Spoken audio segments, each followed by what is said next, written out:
Hey, welcome. We're gonna be doing some 30-06 tonight. I'm gonna be working on doing full case resizing, also looking at trimming.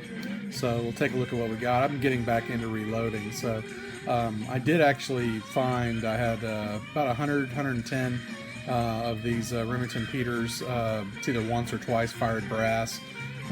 That I had already run through the tumbler about a year ago, and I keep stored in a plastic item there. So this is it here, and so we'll be taking that and going ahead and doing some prep so that we can be loading this up. We're going to be loading 150 grain Hornady full metal jacket boat tails, and really this I have 3 different 30-06s. One is, a hunting rifle I've had for quite a few years, and I like to shoot just to kind of keep up practice with that. But the other one of the other ones is an M1 Garand. So I'm loading this pretty similar to one of the original M2 loads, which is around 150 grain, 155 grain, somewhere in the neighborhood of 2,700 foot per second is what we're looking for. So we're going to get started here, and we'll see how far this goes. I'm going to be right back. Okay, so we're back. We're going to be, let me pause this for a second. Jimmy will have to wait for us to be able to move on. So again, we're going to be working with a set of Lee reloading dies.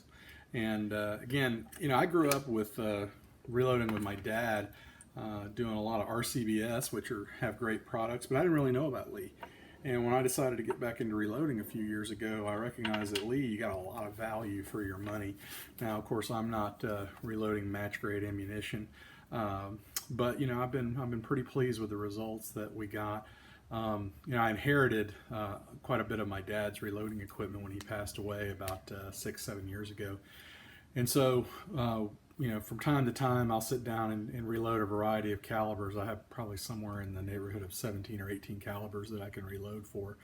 But obviously 30-06 is a favorite of mine, and so we'll be working on that a little bit. All right. So the first thing that we're going to need to do is I'm relatively sure that I used a Lyman Universal decapper to decap these items, and then I went ahead and wet tumbled them in my tumbler. So the first thing we're going to need to do is try to resize these things. So we're going to use our Lee decapping and resizing die right here, and obviously they're already decapped, but we're going to leave that in there for right now. So if I remember this correctly, we're actually supposed to go ahead and put our ram all the way up. Sorry if I'm breaking your view here, I apologize for that. And go ahead and screw that all the way down until it touches the ram. I'm going to have to back off on that locking nut a little bit. All right. I know this makes riveting television, so sorry. And by the way, I'm doing this not knowing if anybody's ever going to see it, and I like the format that there's several YouTube channels, Johnny's Reloading Bench, Bolt Action Reloading, where they don't show you their face enough, but I think that would seem to me to be a little bit awkward. Now, if it gets to the point where, you guys are seeing too much of me and not enough of the reloading, then obviously we'll have to try something out. So I'm going to take a look, make sure that I remember the instructions, which I really like the fact that Lee gives you a pretty good set of instructions with their dies, including, obviously everything you can find in a reloading manual as far as the cartridge and cartridge case dimensions, but that's pretty handy to have in there. As well as they give you a bunch of load data that comes from the Lee reloading manual as well. Strangely enough, I can't find my Lee reloading manual right now. I can find my Spear, I can find my Hornady, I can find my Burger, and I can find what else do I? Oh, several old Lyman reloading manuals, but my Lee reloading manual, which I really like, I can't seem to find right now. So we're going to take a look at where we are with full-length 3. Screw the full-length resizer until it touches the shell holder, and then lower the ram and screw the die in 1/4 to 1/3 turn more. Raise the ram and tighten the lock ring. So that's exactly what we're going to do. So we've already touched this item here, so we're going to lower the ram, and then we're going to turn it. I'm looking at the Lee 30-06, and we're going to turn it 1/4 of a turn, and then we're going to we're going to go ahead and tighten up that locking ring. Now, this is obviously you use quite a bit of force when you're doing a full length resize. So the one thing that we do want to do is make sure that we adequately lubricate. As I was starting to do some 308 ammo not too long ago, and what I of course remembered was that a little lubrication goes a long way. So when I grew up, golly, I started reloading with my dad maybe 44 years ago, probably when I was 6 or 7. And all we used was a very similar RCBS lubrication pad here. And it looks like maybe we've shifted a little bit, so we'll move that. I'm sorry. And we take a look at this. So we would use these reloading pads, and as I was using this for some 308 a few days ago, I'm much reminded that we don't really need that much. Obviously there's a big gross hair on this thing, which undoubtedly is mine, or perhaps my wife with very long hair has walked out here while was talking to me, which would not be unusual that she has long blonde hair, but would be usual that she has much to do in the way with shooting. So I'm going to actually grab some nitrile gloves here and use this, because to be honest with you, I don't like getting all that greasy, and we'll get to work here. So, you know, one of the things that I wonder about is, you know, there's a lot of people that hunt and there's a lot of people that shoot guns, but it's kind of unusual to run into people that hand load. And you know, there's probably more out there than what I realize, but over the years, you know, as my father passed on, one of the things I realized was that, man, there's just not that many people that I can talk to associated with hand loading, and I am by far not an expert. But it is good to talk to people and find out, you know, how they got started and what they use. And of course now there's more books and all sorts of things that we can kind of get our information from. And I'm spreading this over this reloading pad here in an effort to try to get enough on here. One of the things that you can tell if you've got too much lubrication on there is that when you actually do your resizing operation, you'll find that you'll see little dents that occur right on the shoulder of your brass, and that's an indication that you obviously have too much on there, and that's going to be causing a problem for you as far as making parts of the brass. You know what I didn't do? I didn't grab the shell holder, which is very rude when you do that. So again, nice thing about the Lyman kit is it comes right with a shell holder, the appropriate size. So I'm going to screw that in here. And we're going to get that going. And then we're gonna start doing this resizing and see how that works out. So I'm gonna get that in there, and we're gonna see how this goes to start with. Now, first of all, before I do this, I'm just gonna make sure I'm almost absolutely sure what I have here, but in keeping with the fact that I have millions and millions of, not millions, but a lot of rounds, is I will make sure that did not get enough on there. I can tell that right from the beginning. Or maybe you're watching and said, Mike, you didn't even lube that thing up. That's why it's a problem. I said, oh, okay. Well, that might make more sense. So going up there, put a little force on it. Yeah, you can feel that ball expander going through the bottom of that. Now let's take a look. Well, it doesn't appear that we've had a whole lot of damage done to it, which is probably a good thing. And I'll grab a paper towel here, and then we'll take a look at this. So, as I was discussing with my wife the other day, you know, making a video is a relative. Sorry, I went ahead and caused that thing to stop turning on me. And we're getting a call here from a friend of mine, but I don't think we have to answer him right, Rob.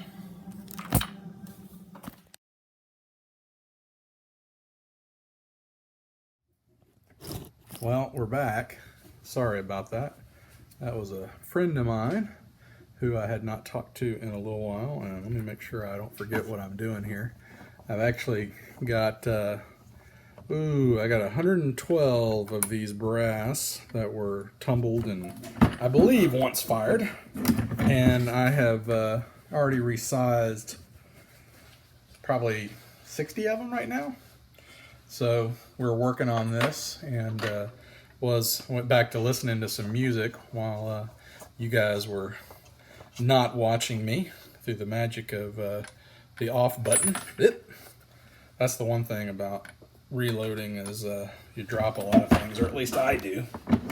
And whether it's primers or greasy brass or whatever the case may be, let me adjust this a little bit. And not that I'm the thing that everybody really probably wants to see, but this will at least give you some idea that I'm putting something in the press and using it. This is an RCBS press that I got from my dad when his dementia got too bad to where we couldn't let him around his firearms, and certainly didn't want him reloading and hurting himself. That's probably something that's worth talking about. Is, you know, reloading is a very safe operation as long as you know what you're doing.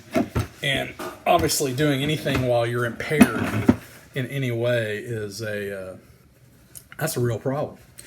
And certainly when we're doing things like long bottleneck cartridges like a 30-06 or any high-powered rifle for that matter, the chances of you causing a mistake on the order of a double charge, which is generally the most worrisome thing, other than excessive headspace on the cartridge itself, is probably your biggest danger with things like pistols in particular, where you're using a smaller powder charge where you inadvertently could double charge that. Never had that happen in a gun, but I knew as a child my dad would always he'd check all my powder charges before we'd seat our bullets for that very reason. And I can tell you he caught a few where I wasn't paying attention. When you're doing things like talking to people on a camera, you got to make sure that you're keeping your head in the game on what you're doing. Obviously, when you start getting around priming, it's very possible to, particularly when you're seating a primer. Now, we used to use the little primer inserting portion of the press itself. I don't really do that anymore. I use different hand presses or a bench-mounted one. I actually bought a Lee bench-mounted priming set, and first of all, if you like Lee, please do not mistake what I say here as any kind of criticism. But generally, when I first get out a piece of Lee tool and look at it, I'm like, man, this is not as robust as some of the other things that some of the other things like RCBS or Redding or Hornady or Forster or one of those, of which I have few and far between. I have quite a few RCBS dies. But the truth is, and there's always almost one thing that confuses me about what I'm doing, but once I figure that out, man, pretty much every Lee piece of equipment that I've used before, it really does a good job.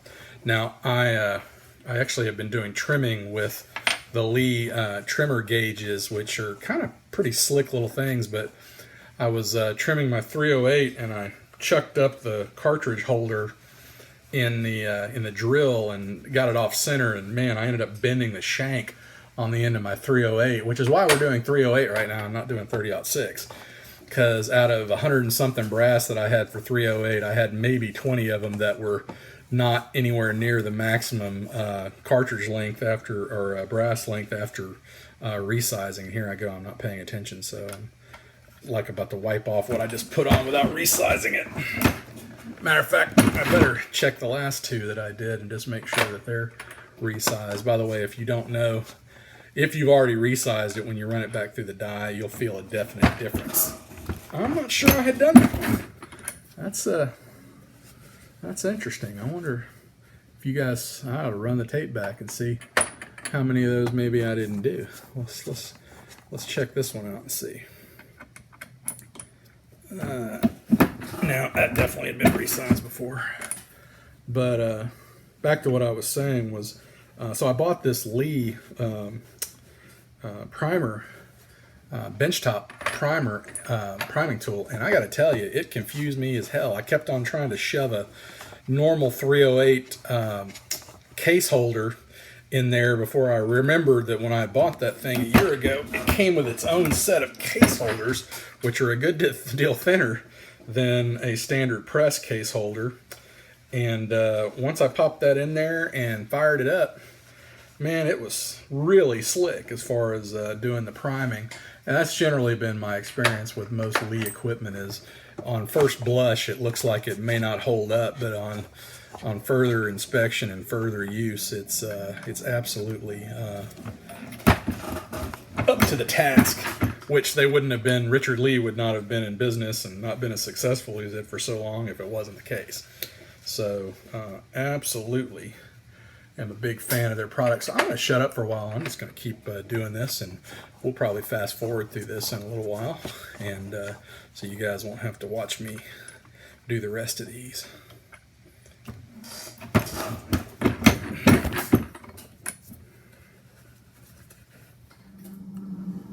Okay, so we're back a little bit, and I'm sorry about that.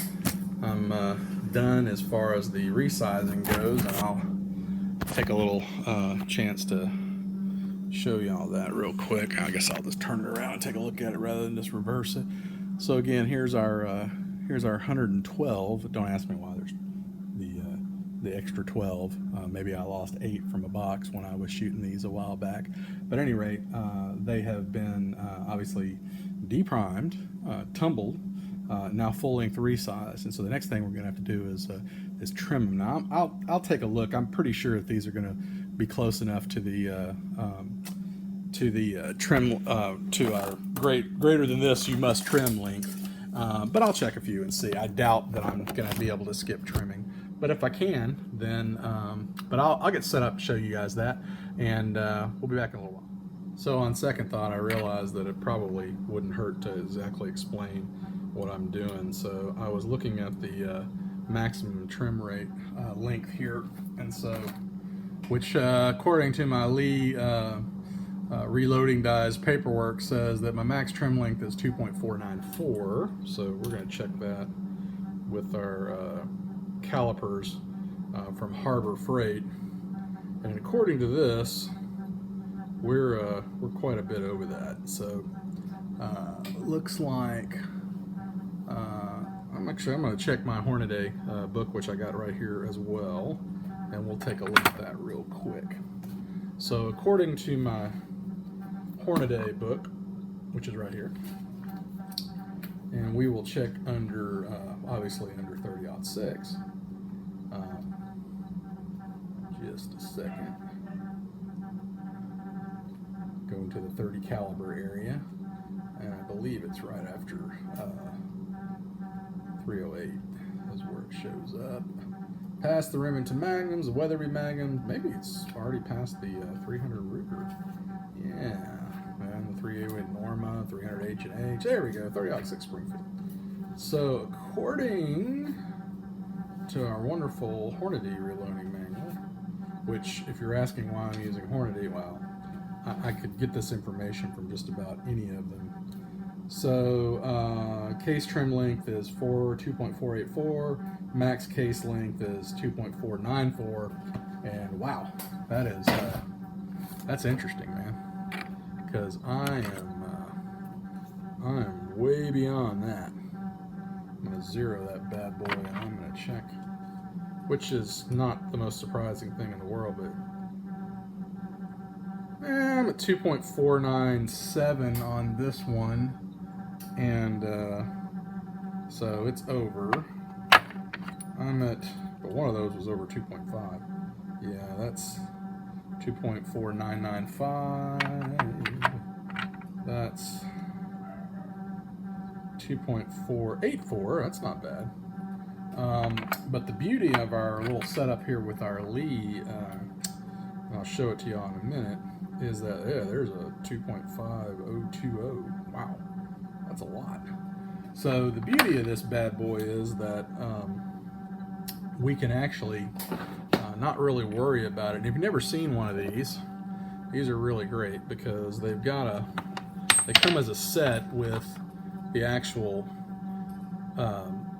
gauge, which this is actually a lynch gauge, which I'll show you how it threads in here in a minute, and it's a shell holder. Of course, the shell holder has to fit into a shell holder, which is right here, and that's actually going to be what holds the, and it threads just like it would into, so it fits in just like that, so, and it'll grip the actual thing so it won't spin. And then you've got a cutter head, and this is actually a manual cutter head.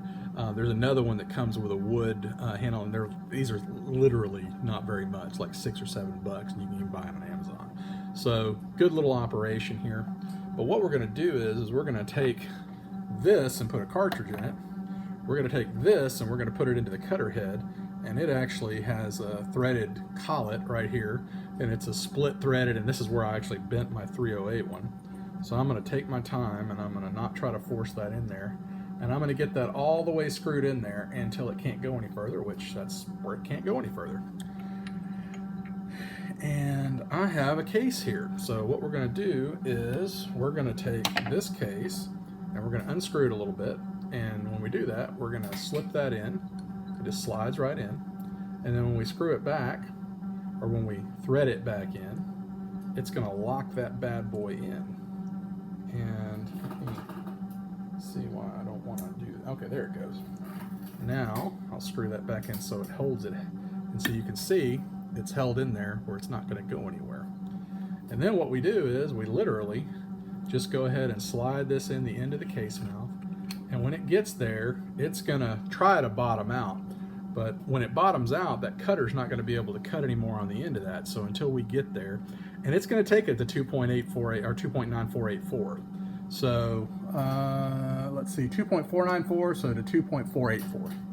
So is usually, that's pretty much the same on all these Lee ones, as they take them down about 10,000ths. Now you can put a drill on the end of one of these things and make this go a lot faster. That's how I boogered up my last gauge, and I probably will get tired and do this off camera where you guys aren't seeing it. But that's gonna be us doing that. So you can see, I know you can't see, but you see the bright shininess of the edge of that. So that's that cutter head cutting on that thing. So after I do this, I'm going to need to chamfer the inside of that and deburr the outside, okay? And that's so the bullet will actually fit in there.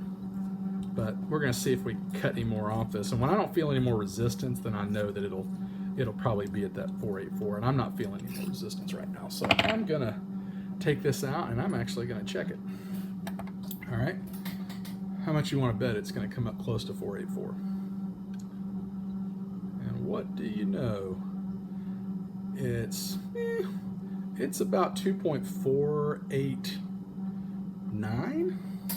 So we might have a little bit more room to go. So it looks like we're about 0.005 less than where its max length was. So I wonder if it's willing to take it down anymore. Make sure that we're in there. I'll look on the side of this thing, and it just says 30-06, and I'm sure if I look on the package of this, it'll actually have that length in there. But anyway, it does a good job. So all right, we'll talk to y'all later.